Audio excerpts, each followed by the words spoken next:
1. Got 2 stories for you, both from my stepdad and both from the Wayback Machine. The first one takes place in the mid-70s, when my stepdad was a promotions man for Atlantic and Elektra Records. Yes, he has cool stories, and yes, our basement is filled with albums. He was getting ready to go on a 2-week tour with Foreigner when he ran into the band's head roadie, stage manager. He hadn't seen the guy for a while and asked him how he'd been, to which the roadie sighed and said, "Pretty bad. Just broke up with my girlfriend." The roadie told his story of woe to my stepdad, and it was a pretty standard breakup story. Fighting, angry, left not on good terms, etc. The roadie finished his story by saying the following: "So she's gonna pack up her stuff and move out while I'm on tour." My stepdad told him this was a horrible idea. The roadie said it was no problem. All the other roadies said it was a bad idea, and even the band told him he was being stupid. But the roadie insisted it would be fine.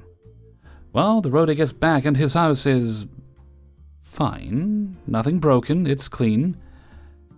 Except the phone is off the hook and sitting on the counter. Roadie picks it up and discovers at the other end is the Tokyo timeline. You know, that automated thing that says, "At the tone, the time will be 1:03 p.m. and just keeps going. She called Tokyo from LA and left the phone off the hook for 2 weeks in the 1970s. The bill was thousands of dollars. Girlfriend definitely got her PettyRevenge for the breakup. The second story comes from the 80s, when my stepdad had quit the music business and got into the running business, specifically PR and elite athlete coordination. So he had traveled to Ohio for a big race and checked into a hotel, only to discover that the people next to him decided to have a huge rager of a party all night. He called the front desk, but nothing was done, knocked on the door, etc. Party kept on going. It finally stopped at around 3:30, and my stepdad had to be up at 6 anyway, and figured it would be worse to only get 2-ish hours of sleep instead of just powering through. So he stayed up, got dressed around 5, and went down to the hotel lobby with a magazine or two and plopped himself in front of the house phone. For those that don't know, the house phone was a phone that would connect guests and hotel workers to various departments in the hotel if assistance was needed. It could also let you directly dial other rooms and couldn't be traced back to a particular guest. My stepdad picked up the phone and dialed his next-door neighbors at 5 a.m. A clearly sleepy and drunk man answered the phone, and my stepdad said, "You didn't let me sleep last night, so I'm not going to let you sleep this morning," and hung up. And then proceeded to call the room at random intervals for the next 2 hours. The guy never unplugged his phone for some stupid reason, so my stepdad kept waking him up over and over again. 2. This was a long time ago when the beaches in Mexico were still decent and not ruined by hotels. Now, there were 2 beaches my family frequented, as my grandmother lived in town. We usually went to the further beach, as it turned into basically a giant clam farm when the tide went down. My 50 billion cousins and I would get buckets full, then Grups would cook them the next day. This was my favorite part, as I was never fond of the ocean. Thanks, Jaws. One year, in my mother's infinite wisdom, we went to the closer beach because they just didn't feel like driving to the good beach. I, being a typical 14-year-old, started whining to my mom the minute I saw the first of what would be many broken bottles. I whined about the seaweed on the shore, that it was stinky and right next to our setup. I tried to play in the sand, but people kept throwing things, in one case an entire dog, into my castles. Ultimately, I decided to get into the water where my mom had gone, which is where I made my mistake. After only a few minutes, I began to feel kind of a pinprick in my arm. I saw a bunch of small fish around me, so I dismissed it as a fish swimming by me. I went over close to where my mom was and felt it again, but now it kind of hurt a bit. I swished my arms around and it stopped, but I didn't see anything besides a tiny fish. I told my mom, "I think something is biting me." My mom says, "Oh, it's just the salt, you're fine. That's why I keep telling you to put lotion on, your skin is so dry." "I've never been hurt by salt before, Mom." "Then just ignore it, there's nothing biting you. I know you don't like this beach, but don't ruin it. We're just trying to enjoy the day, and no one else is complaining about bites. I go into petty mode, and just stare at her as I remained perfectly still. It didn't take long until I felt those bites again. But now I was going to ignore it. So I just stood there for several minutes just staring at her until the pain turned into burning, and the burning turned into agony. Did I panic? Nope. I ever so slowly got closer to my mom, and she got startled at how close I was. Then, like frozen molasses in January, I lifted my arm and said, "Hey, I caught some salt." There in my arm was a small bunch of what looked like brown and white striped string, and it was burning the shape of its body onto my swelling arm, right in front of our eyes. A bunch of baby sea nettles, jellyfish, were stinging me, and they were pretty much invisible until they were out of the water. My mom swatted my arm and shouted for everyone to get out of the water. It wasn't a stampede of cousins or anything, but everyone looked at me to see what happened. We spent the next hour wasting our popsicles on my arm as the burning went on for quite some time. Of course, me being me, I had to ask my mom if there was salt in the popsicles.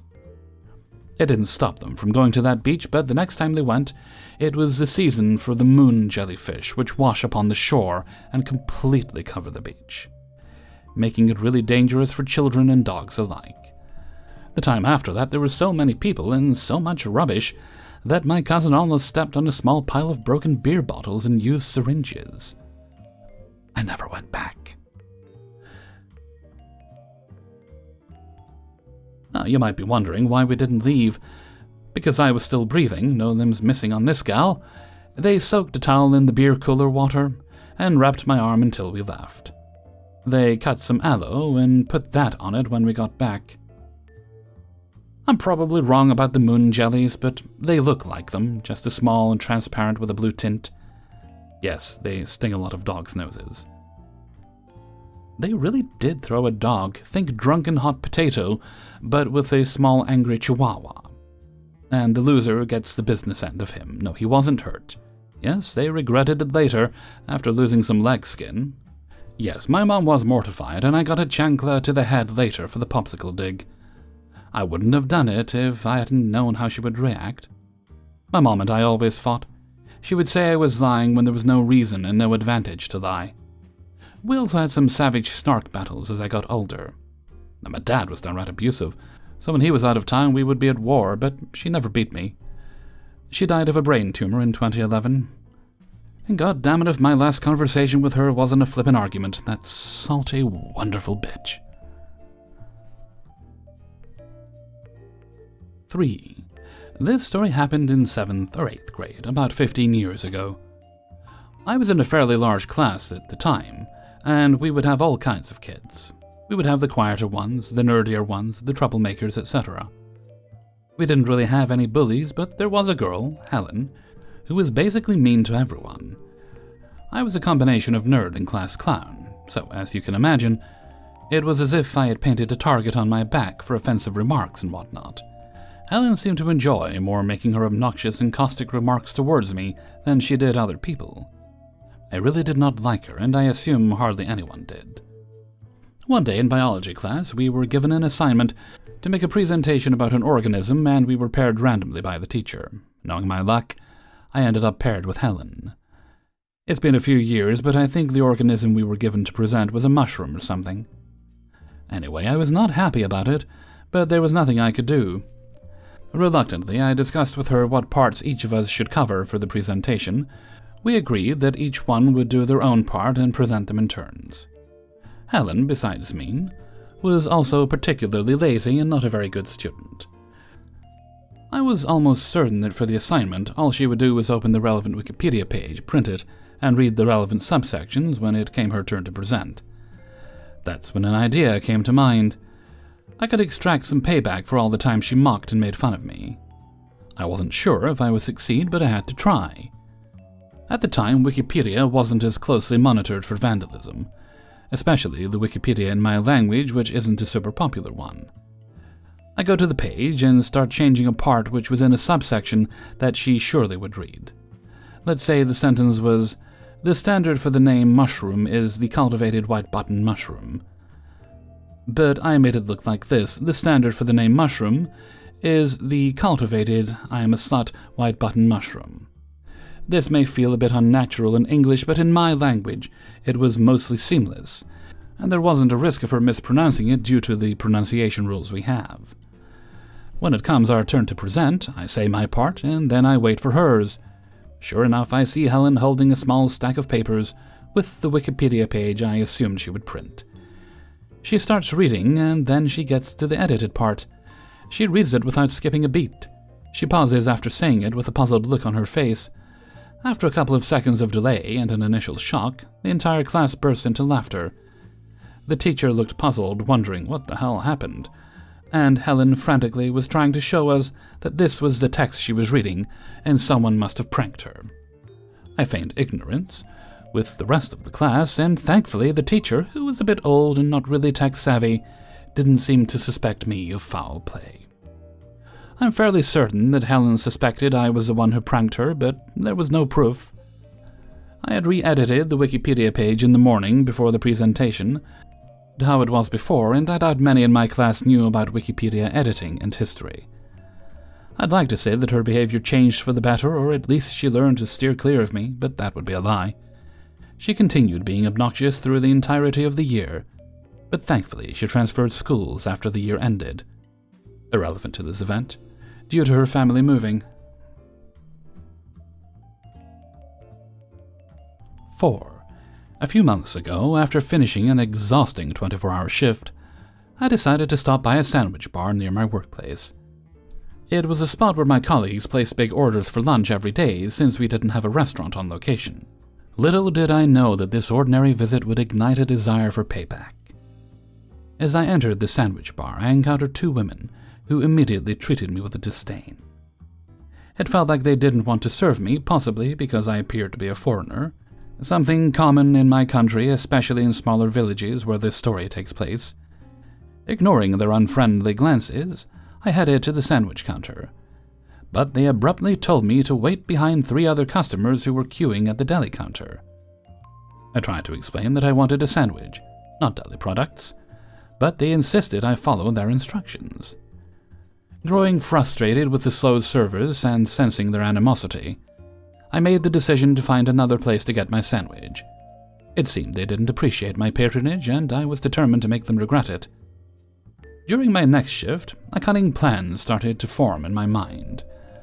I discovered that my colleagues kept a price list of the sandwiches available at that bar, in the cafeteria. This information became key to my revenge scheme. I wanted to provide my colleagues with a better and cheaper sandwich option, hitting the original sandwich bar where it hurts, their profits. After some online research, I found a sandwich bar nearby that offered larger sandwiches at more affordable prices. They even provided delivery, something the original bar lacked. To confirm the prices, I called the rival sandwich bar, ensuring that their menu was up to date and accurate. Armed with this knowledge, I took the menu from the rival bar and placed it discreetly in the cafeteria at my workplace, on top of the price list of the original bar. I wanted to tempt my colleagues with the promise of tastier and cheaper sandwiches. The trap was set.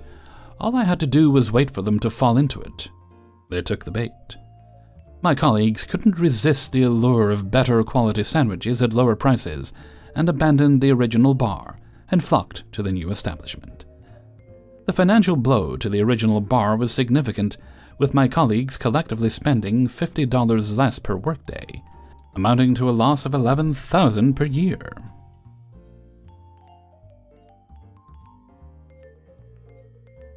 5.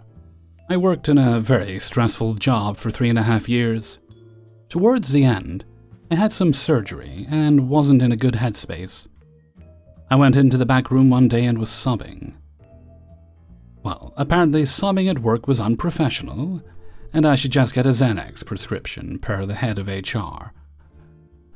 I was off work on mandated leave because of mental health issues when she called me to come in and tell me this, by the way. She also told me I was demoted and wanted to know how much the demotion is going to reduce my salary. I swear she was salivating when she said that. My manager at the time interrupted her and said, No, Dandy Warlock's never took a raise when she took the position, because she took the position as a favor to old boss. She doesn't get a pay cut. Visible sad face on the head of HR. I guess I was one of the higher paid people, I don't know. Eventually, I finally found a new job, was able to leave this was over 10 years ago, and they checked credit scores at the time for jobs. Mine was still suffering from my divorce. But man, I could still remember the looks on her face when she told me that crying, from the stress of the job, was unprofessional and to go on Xanax. How she would hound me for every possible infraction but ignore the sexual harassment I reported. First, the company forgot to take my master key before my last day. So, on my last day, I saran-wrapped anything in the management offices I could get into. Pens, keyboards, chairs, snacks, scissors, etc. I left the key inside several layers of said saran wrap and left it in the offices before I left. Then I waited. Around the time the anonymous glitter bomb companies had started up, I didn't have a lot of money, but I set enough aside to send her a glittery package once a year or so. And to keep her from figuring out what the package and envelope might contain, I used several different companies which each used different packaging. Sometimes I'd send those prank candles that started as vanilla, but then turned to a fart scent. I heard she got married, so I sent her one of those congratulations cards that you had to destroy to turn off. Later, a bear that had to be destroyed to stop singing on her anniversary. Then back to glitter, then cock lollipops. By which I mean rooster. What were you thinking? No more than once a year, but on and off for 10 years. She retired, so I obviously stopped. They were sent to work, not home. And honestly, she probably doesn't even remember me. I don't think she ever figured out who did the glitter. To be honest, she pissed a lot of people off. Hey everybody, Hellfreezer here, and thank you very much for listening to Revenge is Ice Cream, episode 276. And thank you very much to everybody who allowed me to use their stories in this video. Before you go, please do poke the like button. If you don't like waiting day by day to get the videos, you can get them a bit earlier by supporting me through Patreon, for as little or as much as you like a month. And if you don't like Patreon, you can buy some Hellfreezer merchandise. This is all linked in the description there, by the way. And you can also make one-off donations through videos like this one, or streams by giving super thanks or super chat. None of this is required, but it is very much appreciated. It keeps the wolves from the door. Alrighty, let's see. I don't think there's any other business today. No, not today. No. So that brings us right to Hellfreezer's question of the day. I almost forgot how to say that there. And today's question is: what is something in the world that is poorly designed, has always been poorly designed, and could be very easily fixed if somebody put a bit of thought into it for little expense, but has never been? For example, plastic wrap boxes, or even like tinfoil or aluminum foil boxes, where they've got the little serrated edge on there, which really isn't that good for tearing it at all. I generally find when it comes to tinfoil, I just kind of tear it myself at the edge and pull, and that works better. If I need a really neat edge, I'll cut it with scissors. I don't really buy plastic wrap. I don't have a big use for it. I do buy food bags. I try to make them last as long as I can because, environment reasons. But I find the food bags a little more useful. Plus, they're easier just to tear apart one by one. So that's mine. I mean, there's certainly other things. Oh, like paper straws. The fact that they never really last the duration of your drink. I mean, that's a whole other discussion. It's a thorny issue, so we're not going to get into that. But yeah, they're not fit for purpose, I feel, paper straws. Although I have found that some like cotton bud or Q-tip companies have replaced the plastic with paper, and the quality varies. Curiously, I've bought I won't start naming name brands so no one gets offended, But the higher name brand, the better reputable ones, that's not way to phrase that, the more reputable ones that tend to sell better in the UK. We all know the ones. I can get the same amount of those, albeit in a cheaper packaging, for a lot less cost. It was about, 60, 70 pence or something. And they have the paper sticks instead of the plastic now. They're a lot better quality than the name brand ones. I guess it's just who the manufacturer is. Although, I've got to believe somehow someone could make a paper straw that is durable, that is also better for the environment, although debatably, paper straws aren't better for the environment. I'm talking a lot about straws. I'm going to shut up now. You get the idea. Why don't you leave me your useless products, if for some reason they never get fixed, in a comment below.